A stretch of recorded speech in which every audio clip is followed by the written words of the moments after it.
Hello and welcome. This is Cheryl. Thank you so much for joining me today. In this video, I'm going to share an inlay technique with die cuts. Now this can be used, or this technique can be done with many different die cuts. I'm going to use this Lisa Horton Crafts composition set. This is set C. What I love about this set is it comes with this little index card that shares a few different layouts that you can use with these cards, or that you can create with these cards. So if you're new to die cutting and new to card making with die cuts, it's a perfect one to start out with because you get some ideas with the set. Now, this inlay technique can be done with many different dies. It does not have to be just this set. This is the one that I chose to use. And you can do this also with colored cardstock. I chose to do this with just black and white cardstock, and because we're using some Lisa Horton Crafts die sets, or a die set, I am using it with some interference inks. These are some of my favorite inks to play with because they have such a wow factor to them. So I started off with a 1/4 sheet of black cardstock, and I'm using this strip die. It's got some arrows in it, and I'm creating a background with it. So I'm just die cutting this same die a couple different ways so that the arrows go different ways for my background. And actually, once I'm done, it almost looks like a tire track. So it would be great for a masculine card with, say, like a card die cut or something like that on there too. That's not what I'm doing with this, but I just was interested, or thought it was interesting once I was done, that it created a really unique pattern. So I'm doing this with the black 1/4 sheet of cardstock, and then I'm going to do a similar thing with a white 1/4 sheet of cardstock. And I'm going to intermix the two colors, but I'm going to do some ink blending on that cardstock first. Now for this particular background, I changed the direction of my little arrow strip. For the white background, I'm going to keep it the same so that you get a different look to it depending on how you put it. Now, I did it 3 times on this background because I'm also going to use the outline die set. There's 2 different frame dies in this set, and I'm going to use that to create a frame for my cards. I'm going to end up doing 4 cards here. You can do as many or as few as you want. I only intended to do 2 cards when I started this video, and then I just kept thinking of different ways to do it, and I didn't want to get too overwhelmed, so I thought 4 was a good happy medium. So I am using some Best Ever Craft tape to tape my die down before die cutting, and I want to make sure that I can position it exactly where I want it to go, and I also want to make sure that it's not going to move on me while I'm die cutting, or while I'm moving that piece of cardstock to my die cutting machine. I'm using a Platinum 6 here. You can use whatever die cutting machine you like. Lisa even has her own new Platinum machine with spellbinders. It's a gorgeous green color. This will absolutely work in her machine as well. So for both my black background as well as my white background, I die cut this background 3 times. I wanted to make sure it was going to fit within the frame die set from this die, or this composition's die set. So I didn't want to do it too many times. I didn't want to have any of these cutouts in the frames. So 3 times was the perfect amount. So here is the 2 different backgrounds. I'm keeping those little pieces that I die cut out of there because I'm going to use those. I'm going to color them with the interference inks, and we're going to inlay them back into our cards to create some unique background patterns. And like I said before, you can easily use this for or with colored cardstock. If you don't want to go to the effort, or if you want to use up some cardstock scraps, or you don't want to do the inking, I like the interference ink simply because they have a beautiful shimmer to them. So I'm also using this die, or these 2 dies from the set as well. It kind of looks like the top of a pocket. There's 3 different dies that nest together. I'm using the 2 larger ones, and I'm using a couple pieces of that Best Ever Craft tape to tape them together. I want to make sure that they stay an even space around them. I want to make sure that they're not going to move and shift on me while I'm die cutting, and I do plan on die cutting it several times. So once again, I'm starting off with a piece or 1/4 sheet of white cardstock here, and then I'm going to do the same thing with some black cardstock. I decided to cut this 2 times and have them mirror each other just to give a different look to my background. And just like my first with the arrow dies, I want to make sure they're going to fit within the frames. And here are the frames.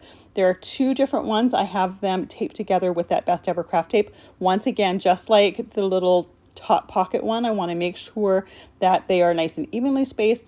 And I also want to make sure that they're not going to move and shift on me. And because I plan to die cut them a couple times, by taping them together, I can make sure they're going to stay proper. So I did the rest of my die cutting off screen. I also die cut some of the florals from this die set with both the black cardstock as well as that white cardstock. So I am only using one die set for all of the cards. But this isn't the only thing that you can do with these die sets. I've also created some other cards with this. Not sure which video is going to be posted first. So there's a lot of different things that you can do with these sets. They're great starting off points. And like I said before, I love the fact that they come with an idea card in them. So I'm taking my white die cuts and I'm using some Hickory Smoke Distress ink, and I'm lightly ink blending parts of my die cuts. I'm not doing the whole thing. One of the things that I love about the interference inks is they have a completely different look on light or white cardstock than they do on black or dark cardstock. So we're playing with that property by using the Hickory Smoke Distress ink. I often will do this same technique with black soot distress ink as well. I opted not to do that with these cards only because I'm using black and white cardstock. So we're already going to see the color of this interference on the black with the black cardstock. I thought it might be a nice variation to do some hickory smoke. So you see a little bit of variation, a little bit of variety here. So for my leaves, I used an ink blending brush, and for the flowers, I'm using a detailed ink blending brush, starting in the center of my flower, inking up that detail blending brush often. And I'm also going clockwise and counterclockwise. I want to make sure that I have that ink blending nice and even. Then I'm taking a microfiber cloth. This is just a dry cloth, taking any of the excess hickory smoke out that might be on my tacky mat. And then I'm going to do the ink blending with the interference colors. I like to try clean off my mat just to make sure that I don't contaminate any of my pads. My hickory smoke pad is fairly dry, which I like for this technique. So there's not a whole lot of ink on that tacky mat, so I didn't have to worry about it too much. However, you can see when I'm doing my interference inks, they're quite juicy, so I will definitely make sure to use a damp microfiber cloth to clean off the tacky mat between different inkings. Make sure it's nice and clean so that I don't contaminate anything. So the 3 pads I'm using here for the leaves, I'm using some Summer Garden, so that shows up green on white cardstock and blue on the black or dark cardstock. I'm using Sweet Treat, which I believe is the one that is yellow on the white or light, and kind of a corally pinky color on the black or dark. And Fruit Salad is pretty much the opposite of that. Fruit Salad is a pinky coral color on the white or light, and then more of a goldy yellow color on the black or dark. And I thought they were perfect together. I thought it was fun with doing the black and white, kind of the opposites, to do the Fruit Salad and the Sweet Treat, because they kind of mirror each other. They're nice opposites to each other. So I also did some die cutting with some black cardstock, the same florals as I did with the white cardstock. When I'm doing card making like this, I like to have a lot of options when it gets to time to putting my cards together. So I wanted to have lots of florals, lots of leaves, and have a lot of things that I could just pick and grab and pick and choose which was going to work best for what I was creating. Now for these black die cuts, I could leave them all black and just do my inking with that, but I thought it would be fun to play with that black and white as well. So I have some opaque white slow drying ink. This is a Lisa Horton Crafts product as well as one of her chunky brushes. And I'm using that white ink to ink the tip of my leaves. That's the part that's going to show the green color, and then the centers of my flowers. And the centers of my flowers are done the same way as I did with the detailed ink blending brush and the hickory smoke, making sure to go both clockwise and counterclockwise. You can see that this opaque white, even though it's opaque white, it's not like a bright white, it's more like a faded white, which is what I wanted for these cards. I just wanted to see just a hint of that color on the white. If you wanted it even brighter or even darker, you could wait till this ink dries and then ink it again and just build that ink up. This is a pigment ink, so you definitely want to make sure to let it completely dry before moving on to the inking with the interference inks. It is a slow drying ink, but it dried on this cardstock fairly quickly, so I didn't have to worry about it still being wet when it got time to putting my interference inks on.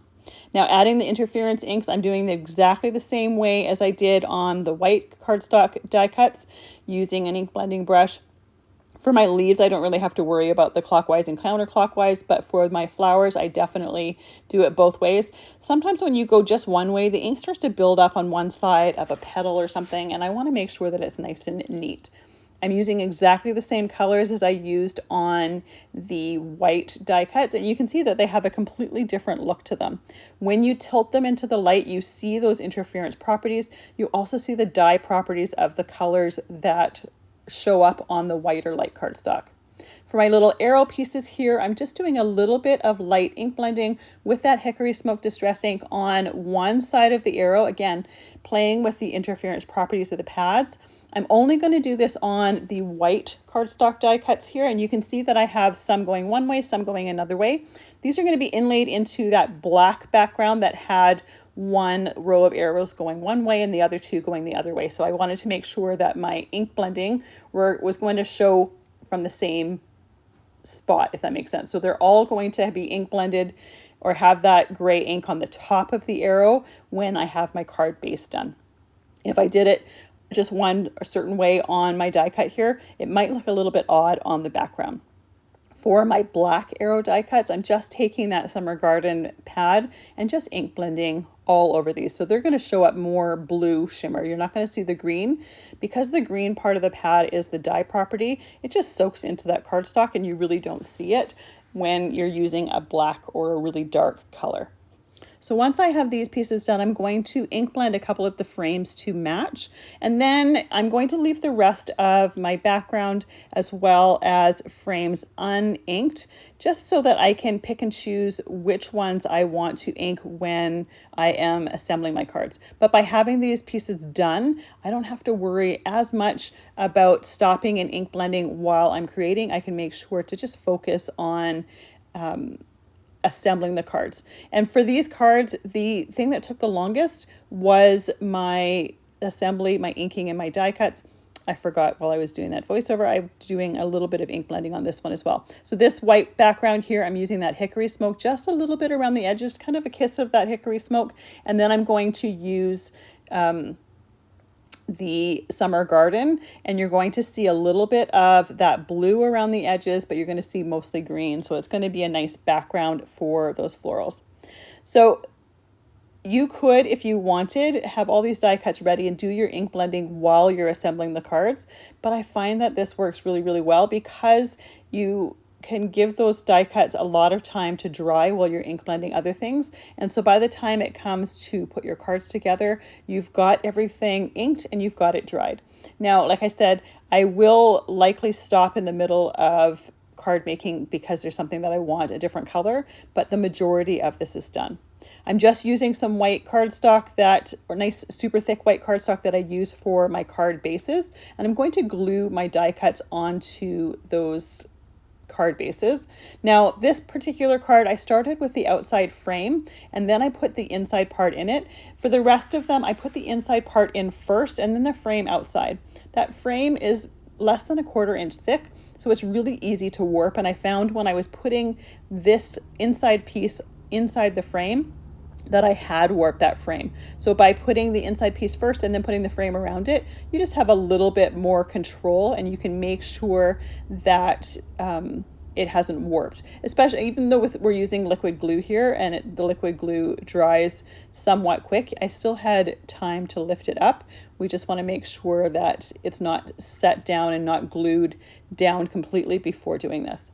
So I inlaid those chevron or those arrow pieces that I had ink blended with that Summer Garden. So we're going to just see that blue on the inside right against the green from the Summer Garden on the white cardstock. Now I'm taking some of my florals and I'm going to use a combination of both the black and the white die cuts. I like to put an acrylic block on my pieces while they're drying. And the bonus of this is when you're trying to figure out a design or a layout for pieces on top of your background, you can put that right on top of that acrylic block and you can see exactly how it's going to look on that background, as well as the fact that you can shift or move that acrylic block over and you don't lose your design. You still know exactly where everything is. You don't have to remember where anything goes. So there is the first card. When I was assembling that flower or adding that flower, I did use my fingers to curl the petals just a tiny little bit, just to make sure that it had a little bit of visual dimension to it. For my second card, I'm going to use that black background.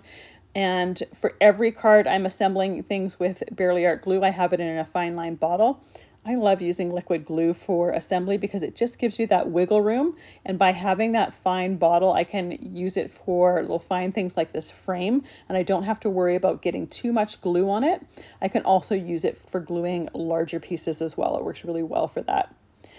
Once I have this background on here, I am going to inlay my pieces. Now, remember this piece here, or these pieces here, I had some of them where I had the Hickory smoke ink on the top and some that I had it on the bottom, so that that darker color was going to be the same for the entire card. In this case, it's going to be on the top part of each one of those die cuts. Just make sure that you remember which part is which when you're assembling it, so you don't want to accidentally have them going wrong, or have some of them coming from the top and some coming from the bottom. Just like my last card, I'm using that acrylic block on there to hold everything nice and flat while that glue starts to set. And I'm using that time while that glue is setting to figure out exactly what die cuts I want on here and how I'm going to glue them.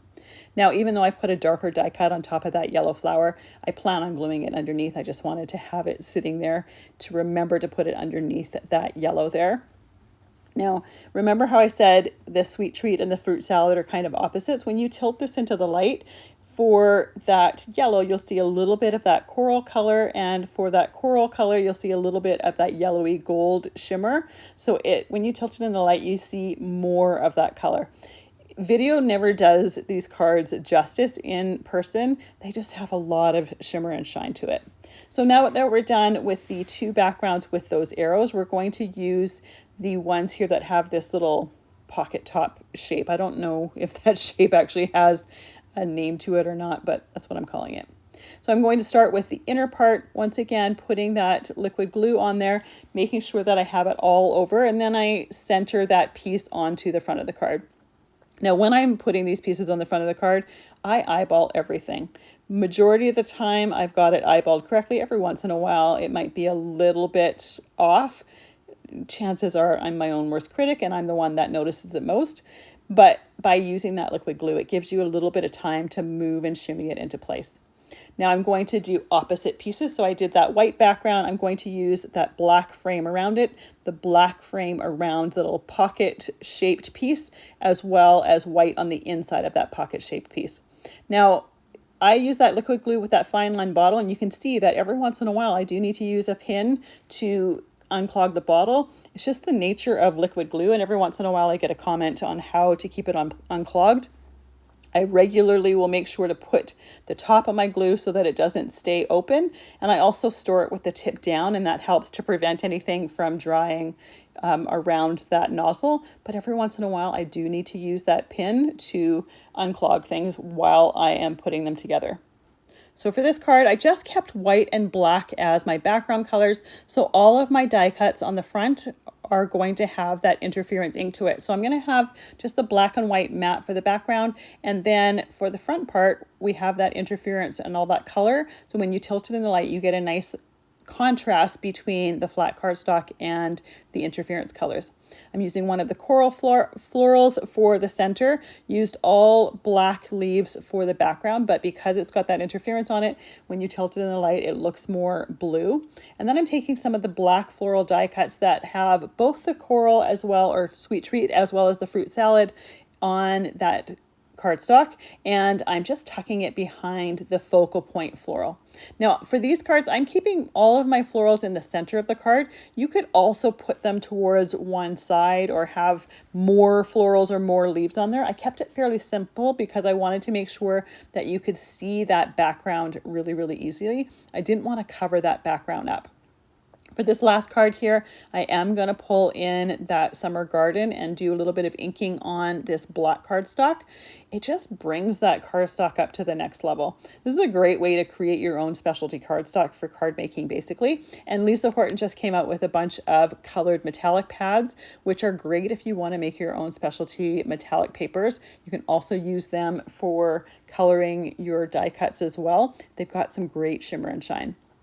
Once again, while card making, I'm regularly cleaning off my mat. These inks will stain your Tacky Mat, but as long as you clean the mat and there's no ink on the surface, you don't need to worry about it. It's not going to contaminate anything or ruin the next piece that you're ink blending on. For this last frame here, I was going to just use that yellow color, and then I opted to bring in some of the coral color and just have a combination of the two just to see how it was going to look. It looks really interesting because I have both those colors for the florals going onto the front of the card. It just kind of combined those two colors together and pulled everything together. So once again, I'm going to put this inside part of my die cut or inside part of the frame down on the card first, then gluing that down, making sure that it's nice and centered. Then I'm going to put the outer frame, and this way again I can make sure that that outer frame doesn't get warped. It's really easy to place it around that inner piece, so you don't have to shimmy and move things too much. It fits right over there. And that acrylic block comes in so handy for making sure that it holds it down nice and flat and I can continue working. I made this inner white frame here. I kept it just white. It ties in with the outside part of the card, but you could, if you want, ink blend it the same as I did the outer frame with both the sweet treat and the fruit salad pad. I chose not to. I didn't want to take away too much from the florals. I wanted to tie in with them, but I didn't want to compete too much, and because those florals are going to be in the center, I thought the white looked better there and was a better contrast with those die cuts. So now this is the last card that I'm creating. So I'm basically just taking all of the die cuts that I have left and using them on this card. While creating all of the cards, I kind of was mindful of what die cuts I was going to be using and which ones I was going to be using on which cards. So I was making sure that I was going to have enough die cuts at the end. You can always stop and create a couple more die cuts if you find that you're running short, but I just figured by being mindful and by paying attention to it while creating, I didn't have to worry about that. So I put some of the black die cuts underneath that yellow one just as a base for it, and it makes that yellow one pop a little bit better.